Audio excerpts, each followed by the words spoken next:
और बड़ी खबर, बांकीपुर से प्रशांत किशोर 2220 वोटों से आगे चल रहे हैं। दतिया से बीजेपी के आशुतोष 1184 वोटों से आगे चल रहे हैं और माजलपुर से बीजेपी प्रत्याशी सतीश पटेल 1640 वोटों से आगे चल रहे हैं। ये बड़ी खबर आपको बता दें, बांकीपुर से प्रशांत किशोर 2000 से ज्यादा वोटों से आगे इस वक्त चल रहे हैं।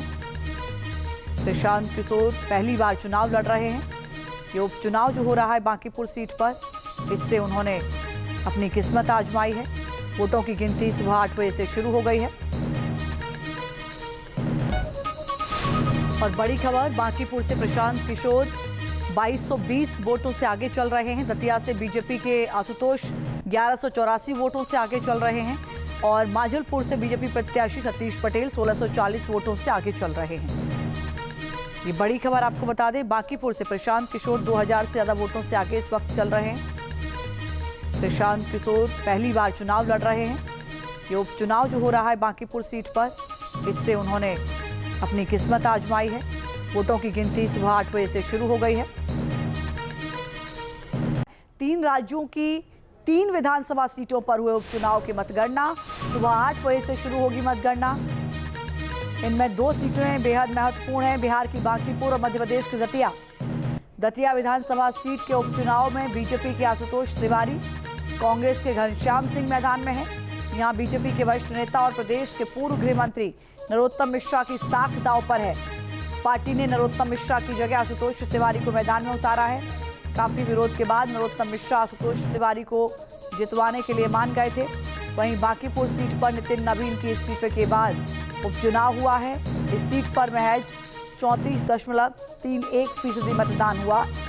जन स्वराज पार्टी के संयोजक प्रशांत किशोर पहली बार चुनाव लड़े हैं इस सीट से। बीजेपी के बिहार में पहले सीएम सम्राट चौधरी के लिए भी यह अग्नि परीक्षा होगी कि यह सीट भारतीय जनता पार्टी के खाते में पहुंचे।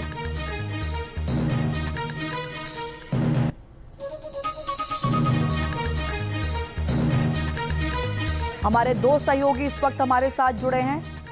अतुल शर्मा दतिया से हमारे साथ हैं, आदित्य झा बांकीपुर से हमारे साथ हैं। अतुल, आपके पास आते हुए दतिया सीट कितनी महत्वपूर्ण है ये कहने की ज़रूरत नहीं, क्योंकि नरोत्तम मिश्रा का विरोध, उनके समर्थकों का विरोध और उसके बाद उनका ये मान जाना कि ठीक है वो मौजूदा प्रत्याशी के लिए वहां पर जितवाने के लिए काम करेंगे। आज वहां के नतीजे आने हैं।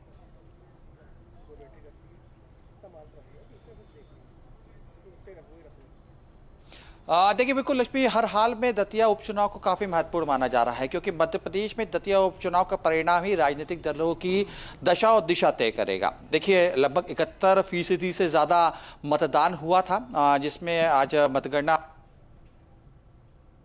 शुरू होगी। सबसे पहले डाक मत पत्र खोले जाएंगे। लगभग 441 डाक मत पत्र डाले गए हैं। 8:30 बजे से ईवीएम मशीन की गिनती शुरू होगी और लगभग 21 टेबल बनाई गई हैं और 15 राउंड में दतिया उपचुनाव के परिणाम सामने होते हुए आएंगे। देखिए, आज मतगणना है, उसके पहले रात को कांग्रेस ने एक बड़ा निर्णय लिया। राजेंद्र भारती जो कांग्रेस के पूर्व विधायक हैं, उनको पार्टी से निष्कासित कर दिया। दोनों ही राजनीतिक दल पूरी ताकत के साथ हैं। आशुतोष की बात करें, आशु तिवारी की बात करें, घनश्याम की बात करें, दोनों ही राजनीतिक दल के जो प्रत्याशी थे पूरी ताकत के साथ चुनावी मैदान में थे, अपने अपने दावों और वादों के साथ।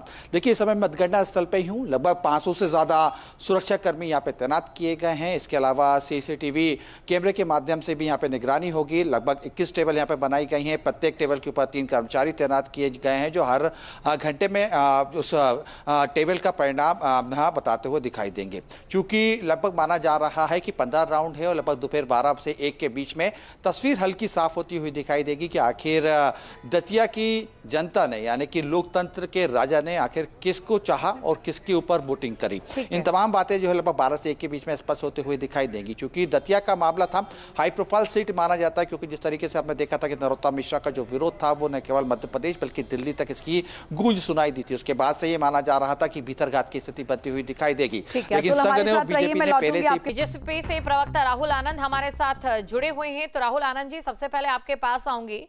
8 बज चुके हैं और वोटों की गिनती शुरू हो गई है, लेकिन बीजेपी को क्या उम्मीदें हैं? देखिए, आज जो ये हम चर्चा कर रहे हैं, ये निश्चित रूप से लोकतंत्र की सबसे बड़ी ताकत जो जनता है उनकी विश्वास और उनके द्वारा दिया गया मत के ऊपर ये आधारित एक संवैधानिक और प्रभावी तरीके से अगर विषय को देखा जाए तो आने वाले कुछ समय के बाद ये क्लियर हो जाएगा। 21 राउंड की जब गिनती होगी उसमें ये बात क्लियर हो जाएगा कि कौन पार्टी अपने परचम को लहरा रही है और कौन सी पार्टी अंगद के पांव की तरह अपने पांव को वहां स्थापित करने जा रही है। जहां तक अगर प्रारंभिक दौर की अगर हम बात करें, जो अब 21 चरण की जो काउंटिंग होने वाले हैं, तो उसमें निश्चित रूप से ये बात कहना प्रभावशाली है कि भारतीय जनता पार्टी पुनः उस सीट पे अपने विजय को प्राप्त करने जा रही है और जो विजय का जो रथ है वो निश्चित रूप से आगे बढ़ेगा और जनता ने जो आशीर्वाद और सम्मान और खास करके जो प्रभावी ढंग से जो एक बहुत मजबूत संदेश देने का काम करेगी, वो 3 बजे के बाद निश्चित रूप से वो क्लियर हो जाएगा। एक बात मैं आपको और कहना चाहूंगा इस संदर्भ में कि भारत का लोकतंत्र दुनिया का सबसे बड़ा लोकतंत्र है। चुनाव आयोग की निगरानी में पूरी प्रक्रिया होती रहती है और होती रहेगी आगे भी। और जब कोई प्रतिकूल व्यवस्था होती है, या मेरे कहने का तात्पर्य यह है कि जब कोई हारता है तो उस समय उसको प्रतिकूल लगता है उस व्यवस्था, और जब वो जीतता है तो उसको अनुकूल लगता है। तो संवैधानिक तरीके से आस्था पे भरोसा रखकर समय का इंतजार करना चाहिए 3 बजे तक का कि क्या होने जा रहा है। और जब हम जीतेंगे तो निश्चित रूप से ये कहेंगे कि हमारी जीत शानदार रहेगी, हमारा जीत शानदार रहेगा और हमारा जीत जोरदार भी होने वाला है। राहुल जी, अभी आप कह रहे हैं कि देखने वाली ये चुनाव बता देगा कि किसका वहां पर अंगद की तरह जो पांव है वो टिका हुआ है, उसको तो हाँ, कोई दो राय नहीं है। लेकिन फिर बीजेपी को इतनी मेहनत क्यों करनी पड़ी? सबसे ज्यादा मेहनत बीजेपी ने की है वहां पर, जबकि वो बीजेपी का ही गढ़ है। देखिए, भारतीय जनता पार्टी किसी भी चुनाव को हल्के में नहीं लेती है और कभी भी कम नहीं आती है। अक्सर हम पर ये आरोप लगते रहे हैं कि जब भी कोई चुनाव आए या आने वाला होता है तो लोग हमें कहते रहते हैं कि भारतीय जनता पार्टी के लोग चुनावी मोड में रहते हैं, हमेशा चुनाव लड़ने के लिए तैयार रहते हैं। तो भारतीय जनता पार्टी का जो अगर गुरु मंत्र की अगर हम बात करें तो वो मंडल से शुरू होता है, बूथ पे आता है, बूथ से आके जिला पे आता है, जिला से आके प्रदेश स्तर तक आता है। तो हमारा जो मैनेजमेंट होता है वो मैनेजमेंट निश्चित रूप से हम एक बारीकी से माइक्रो मैनेजमेंट पे भरोसा रखते हैं। शायद इसीलिए लोग भी कहते हैं कि भारतीय जनता पार्टी यानी कि विपक्ष की भारतीय जनता पार्टी हमेशा चुनावी मोड में रहती है और वो चुनाव के लिए जानी जाती है।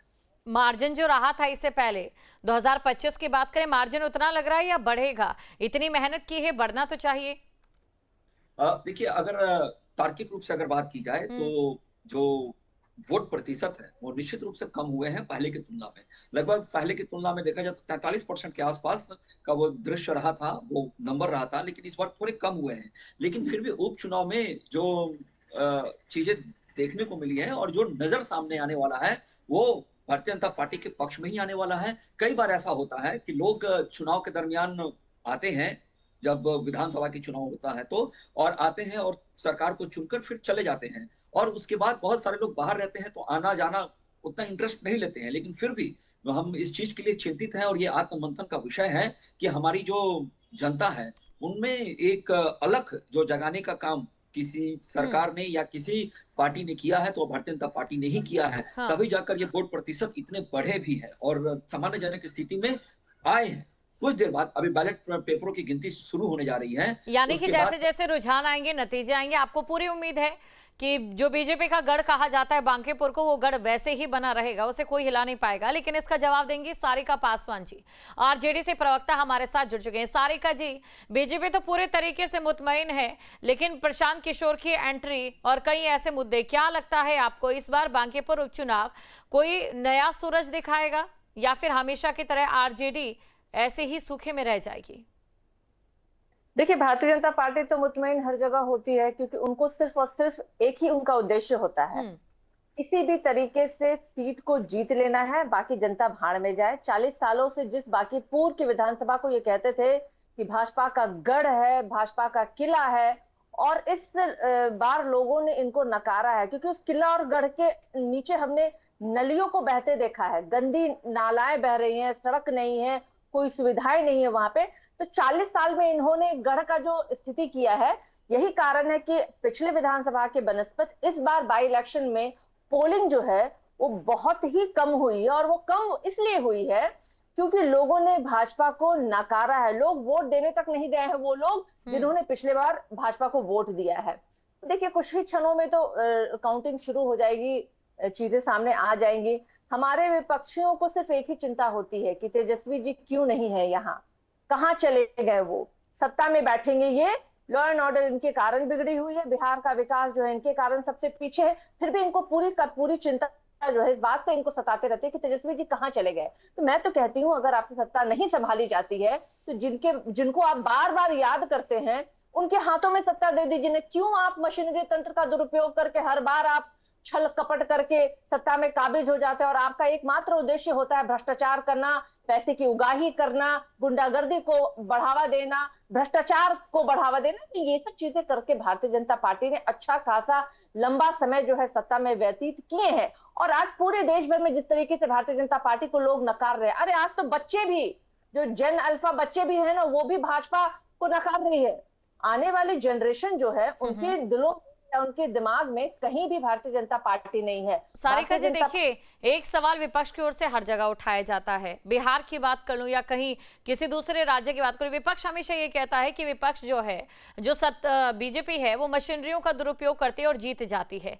लेकिन फिर कुछ राज्य हैं जहां पर कांग्रेस भी जीतती है, बाकी जो स्थानीय पार्टियां हैं वो भी जीतती हैं, वहां पर बीजेपी अभी तक साउथ में क्यों नहीं इस मशीनरी का इस्तेमाल करती है, क्यों नहीं करते आप इस्तेमाल? आपसे पूछना चाहूंगी राहुल जी, आप इसका जवाब दीजिए।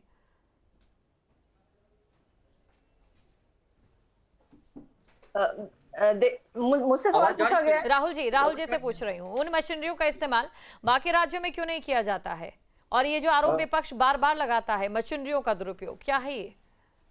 देखिए, मैं एक चीज बहुत गंभीरता के साथ आपके चैनल, सम्मानित चैनल के ऊपर रखना चाह रहा हूँ। देखिए, लोकतंत्र की असली ताकत जनता का मत और संविधान की मर्यादा होती है। चुनाव आयोग की प्रक्रिया पर विश्वास रखना चाहिए, हर दल को रखना चाहिए। मतदाता का फैसला सर्वोपरि फैसला होता है। जीत मिले तो विनम्रता और हार मिले तो आत्ममंथन। सुनिए मेरी बात, सुनिए मेरी बात, मेरी बात सुनिए ना। एजेंट बन के काम कर रहा है, उनको चुप कराइए, उनको चुप कराइए। एजेंट बन कर राहुल जी बोलिए, आप मैं सारिका से सवाल पूछ लीजिए। सारिका जी आपके पास में लौटूंगी। राहुल जी भरोसा करे आदमी। देखिए, यही होता है, जीत मिले तो विनम्रता और हार मिले तो आत्ममंथन। यही स्वस्थ लोकतंत्र की पहचान है। इसलिए सभी दलों को जनादेश का सम्मान करना चाहिए और बिना ठोस प्रमाण लोकतांत्रिक संस्थाओं पर सवाल उठाने से बचना चाहिए। मैं आपको एक बात और बताना चाहूंगा यहाँ पर। देखिए, अभी उपचुनाव होने जा रहे थे और तेजस्वी यादव जी की क्या प्रतिक्रिया थी? तेजस्वी यादव जी कहाँ थे? तेजस्वी यादव जी अपने कैंडिडेट के साथ कहाँ पे थे?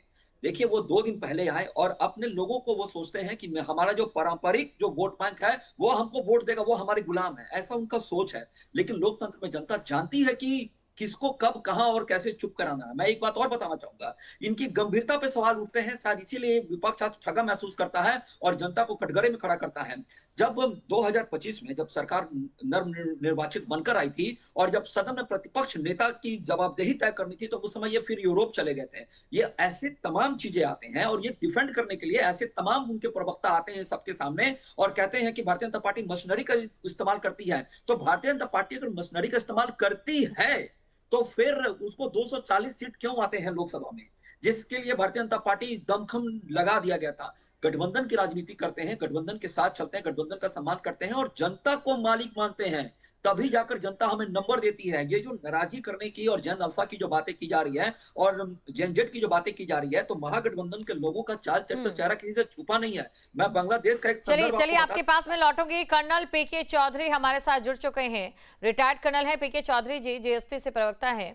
आपका मैं स्वागत करती हूँ। और देखिए, आपको कितना कॉन्फिडेंस है? मतगणना देखिए जाहिर तौर पर पोस्टल बैलेट की अभी शुरू हो गई होगी, कॉन्फिडेंस कितना नजर आ रहा है? क्योंकि देखिए प्रशांत कुमार की मौजूदगी, माफ कीजिएगा, प्रशांत किशोर की मौजूदगी ऐसी है जिसे इग्नोर नहीं किया जा सकता, ये हम भी मानते हैं। जी नमस्कार, न्यूज नेशन के सभी दर्शकों को और पैनल पर जितने लोग हैं सबको मेरा नमस्कार। देखिए, इसमें कॉन्फिडेंस जो जनसुराज का है वो पूरा है और मैं इसमें क्या बताऊं, एग्जिट पोल के नतीजे भी आ चुके हैं, हालांकि वो फाइनल नहीं होते हैं, लेकिन एक तरफ से सारे एग्जिट पोल ने प्रशांत किशोर को बहुत अच्छी बढ़त दी है। तो इस बारे में हम बहुत कॉन्फिडेंट हैं कि जनसुराज में आएगी। और ये जो लड़ाई है, ये जिसको ये लोग लड़ाई कहते हैं, हम इसको लड़ाई नहीं मानते हैं। ये तो एक वैचारिक मतभेद है हमारे बीच में और ये जो इसका अंजाम होगा वो एक विचार की जीत होगी या हार। और जहां तक जनसुराज इसमें आई है, जनसुराज एक मकसद से आई है जो है सही। अच्छा, मकसद एक बार मैं आपको टोकना चाहूंगी, मकसद मैं यहाँ पर जनसुराज का समझना चाहूंगी, खेल बिगाड़ना है या जीतना है? नहीं, जनसुराज का मकसद किसी का खेल न बिगाड़ना है न जीतना है। जनसुराज का मकसद है सही सोच, सही लोग और सामूहिक प्रयास। बिहार की जो बदहाली हुई है पिछले 70 सालों में, उस बदहाली के विद्रोह में जनसुराज आई है, और जनसुराज में जितने लोग जुटे हैं, जनसुराज के इसी ध्येय से प्रेरित होकर उसमें जुटे हैं। हमारा कंपटीशन किसी पार्टी से नहीं है, पार्टी इंसिडेंटल है। हमारा कंपटीशन बिहार की बदहाली से है, और हम एक लक्ष्य लेकर आए हैं, और वो अगर जनता हमको बहुमत देती है तो हम उस लक्ष्य को पूरा करेंगे। बीजेपी इसलिए डरी हुई है क्योंकि प्रशांत किशोर का इसमें एंटर करना सिर्फ सिंबॉलिक नहीं है, ये बीजेपी के भविष्य के लिए खतरनाक है। अगर प्रशांत किशोर आते हैं तो बिहार की राजनीति में एक विकल्प आ जाएगा। आज तक जो भी राजनीति हो रही थी बिहार में, वो सिर्फ दो विकल्प के बीच में हो रही थी। जनता जो बीजेपी को 30 साल तक बांकीपुर की जनता ने रखा था, वहां पर वो राजद के आतंक के साए में रखा था, एक ध्रुवीकरण था।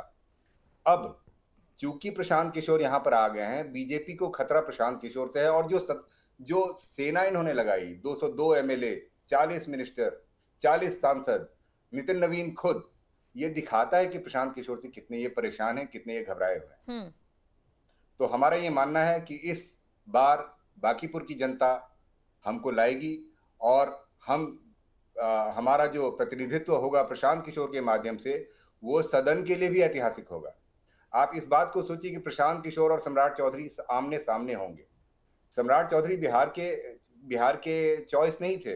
बिहार ने तो नीतीश जी को अपना मुख्यमंत्री माना था, और उस समय भी प्रशांत किशोर बता रहे थे कि नीतीश जी 6 महीने से ज्यादा नहीं रहेंगे मुख्यमंत्री पर, और वही हुआ। बिहार को एक बढ़िया विकल्प चाहिए, एक सशक्त विकल्प चाहिए, और ये सब जानते हैं कि प्रशांत किशोर अगर आएंगे तो बिहार की जो राजनीतिक पृष्ठभूमि है वो पूरी तरह से चलिए, तीसरा विकल्प प्रशांत किशोर के रूप में है, तो हम सारिका जी से सवाल ले लेते हैं। सारिका जी, तेजस्वी यादव का क्या होगा जब सशक्त जो अपना विकल्प है, जैसा कि हमारे प्रवक्ता साहब कह रहे हैं पीके चौधरी जी, कि जो सशक्त विकल्प है वो उन्हें प्रशांत किशोर के रूप में बिहार की जनता देख रही है? देखिए, पूरे इस बाई इलेक्शन के चुनाव में भारतीय जनता पार्टी के जबान पे सिर्फ एक ही नाम था, वो तेजस्वी यादव जी। और इनको बार बार तकलीफ होती है कि तेजस्वी जी क्यों चले जाते हैं यूरोप। तो भाई, तेजस्वी जी की पत्नी है, बच्चे हैं। अब मोदी जी की पत्नी बच्चे नहीं है तो उनको कहीं नहीं जाना होता है, और जाते भी हैं अगर वो विदेश दर्शन करने तो मेलोडी लेके वो जाते हैं। ये भाई सबका अपना आंतरिक विषय होता है। इन विषयों पे टिप्पा टिप्पणी करिएगा तो आपके बहुत खामियां हैं जो हम गिनवा सकते हैं, लेकिन हम लोग इतनी ओछी राजनीति नहीं करते हैं कि किसी के परिवार या परिवार पे हम लोग किसी तरह का टिप्पा टिप्पणी करें। और देखिए, भारतीय जनता पार्टी कहते थे कि कुत्ता और बिल्ली को भी अगर वो बांकीपुर विधानसभा में खड़ा करेंगे तो वो जीत जाएगी। इतना आत्मविश्वास, या यूं कहिए कि बांकीपुर की जनता के प्रति उनका ये रवैया था, क्योंकि वो जान रहे थे कि यहाँ पे कोई अच्छे आदमी की आवश्यकता नहीं है, सिर्फ पार्टी काफी है, क्योंकि इनको तो तकलीफ झेलने की आदत है, इनको तो नाले में चल करके आदत है। और इन्होंने किया भी। इन्होंने पहला प्रत्याशी जो उतारा वो 2 दिन में ही वो एक्सपायर हो गया। दूसरा प्रत्याशी को जो उतारे, उनको हमने देखा कि इनके सरावगी जी कैसे अपने कांख के अंदर दबा करके वो घूम रहे थे।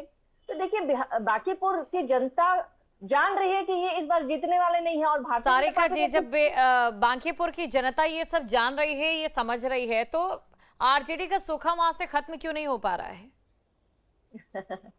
ये सूखा और भीगा क्या होता है ये तो मुझे नहीं पता है, लेकिन आपको ये जरूर पता है कि किसका परिवार है, किसका परिवार नहीं है। राहुल जी कुछ कहना चाह रहे हैं। राहुल जी, किसका सूखा खत्म नहीं हो रहा है और किसका फूल कहीं पर नहीं खिल रहा है, ये कुछ नहीं जानते हैं सारिका जी, लेकिन ये अच्छे से जानते हैं कि पीएम नरेंद्र मोदी का परिवार नहीं है। और जब भी इस तरीके के आरोप लगे हैं तो जाहिर तौर पर बीजेपी को ही ज्यादा फायदा हुआ है, ऐसा क्यों? देखिए, मैंने आपको कहा ना कि राजनीति में बहस करने के लिए बुद्धि की जरूरत पड़ती है और चुप रहने के लिए विवेक की आवश्यकता होती है। और जो हमारे महागठबंधन के जो साथी हैं उनके पास इसमें से कुछ भी नहीं है, तभी इस प्रकार की ओछी मानसिकता वाला ये परिचय देते हैं। एक देश के प्रधानमंत्री को दूसरे देश के प्रधानमंत्री के साथ संबंध बताना, ये इनको ये आत्म भरोसे से प्रेरित करता होगा। लेकिन मुझे लगता है कि कहीं ना कहीं ये राष्ट्रीय स्तर की अगर बात करो, विश्व स्तर पे, ये कहीं ना कहीं छवि खराब करता है आपके देश का।